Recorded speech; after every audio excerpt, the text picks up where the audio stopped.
Bonjour, bienvenue dans ma bibliothèque. On est le 29 décembre 2011.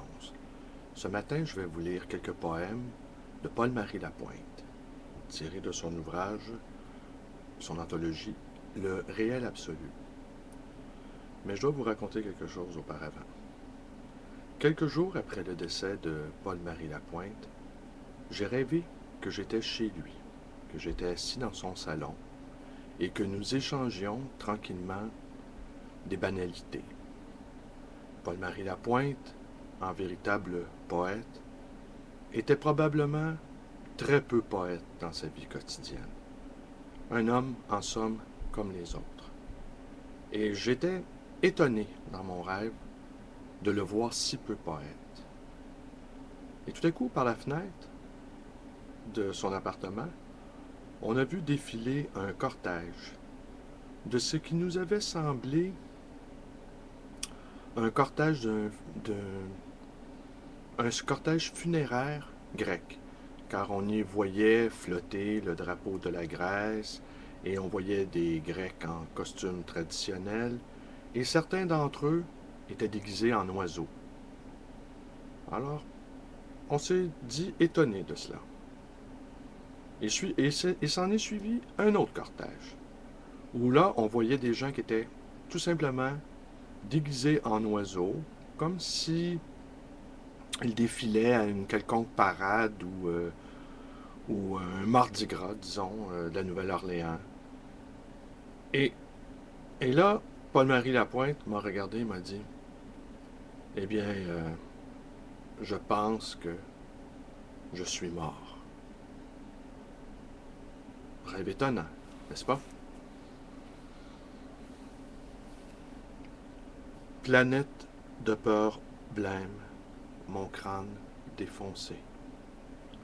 Mon cœur ravagé des typhoïdes que l'eau des égouts m'avait un jour porté dans les transes des femmes au sein bleu. Je vais mourir à vous, parc des épanchements morbides, fusée des canotages ombreux, au ventre des plus petites démones. La piété léthargissait dans les églises tombales, mais mon impuissance raidissait les miracles miséreux dans les sensibilités verbeuses. Terre renversée, glaise détrempée par les larmes, je vous laisserai mes enfances perdues, mains croisées vers les chandelles bénissantes, tout espoir rompu comme une digue. Pleine d'anguilles et de crabes, j'abandonnerai mon avenir avant l'âge. Bâtard qu'il m'aurait plu de putrifier pour la fertilité des pauvres crânes futurs. Une mère, corps battu des saintetés salvatrices, lira des doigts fébriles, une myrtille à des ronces sur les tertres de terreau. Vous écouterez, mes frères, l'enseignement paternel de ma damnation grâce avec le plus significatif exemple. Mais j'avais voulu tout autre ma vie, fit de tout l'exemple inutile. Je suis un homme qui dévorait un mur jaune, panneaux, barricades, armoire de débauche, cadavre érigé, puanteur de fer. Je suis un homme. Un mur ne garde plus mes portes. Je fais le repas d'un mur. Cœur de pierre, poumon de pierre, sang de pierre. Tout l'espace derrière le mur avalé, mon paysage derrière vos maisons d'hommes.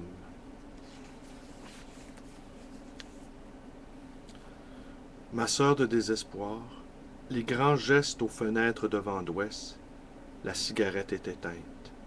Le gilet noir à marche de main morte, langage bouche mi-fermée, 3 fleurs roses au lieu de gilet noir.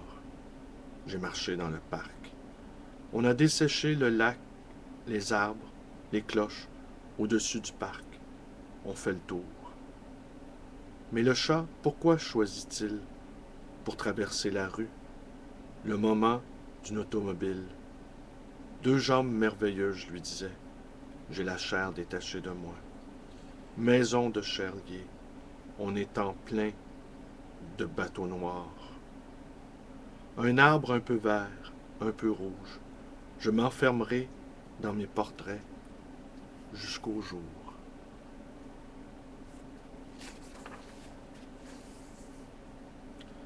Dans les vergers, les monstres du midi nous oubliaient parce qu'il était aveugle ou c'est qu'il n'avait plus de nez.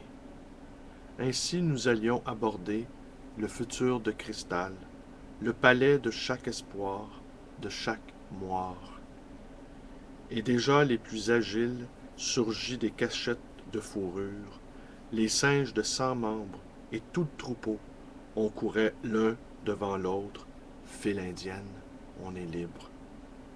Mais un vautour invisible, insoupçonné, avala subito le reptile.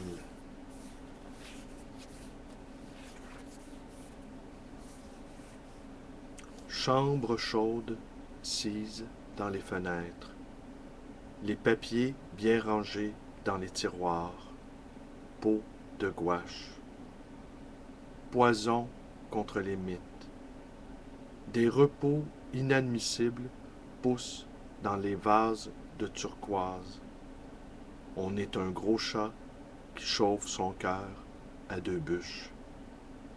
Le pied a son nid sous l'autre pied et la main dans les cuisses bien prises.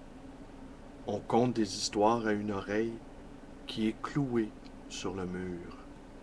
On conte des folies à une oreille confie. Nulle gueule pour couper le fil. Une oreille bien spirale. On suit le lobe avec ses lèvres. On se donne. Et tout ça tombe dans le vide. Le bon vide bleu. Une poussière de ci, de là. Ça vous crève comme une bulle. On vous retrouve à quatre coins de planète. Là, le crâne et la cervelle molle. Là, une jambe. Là, le ventre. Pourriture. Viande, adogue, fleurs de barbeau.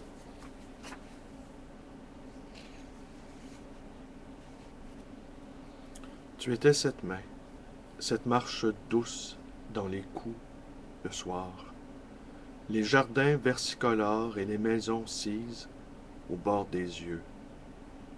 Tous les paysages sont derrière les maisons. Montagne poilue.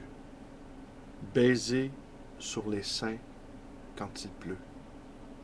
C'est l'automne, le vent qui t'arrache à l'arbre du sommeil. On a des amours écartelés et des mains de rhubarbe. On a des pages closes, des corps épuisés. La neige va tomber. C'est mourir avec le parterre. On deviendra la nuit blanche du vide. Juste à regarder passer l'eau dans la glace. On connaît le chemin. On s'en rend compte tout à coup. Quand le soleil est mort, personne ne veut plus mourir. Où aller quand on avait été si bien avec les arbres et les bêtes?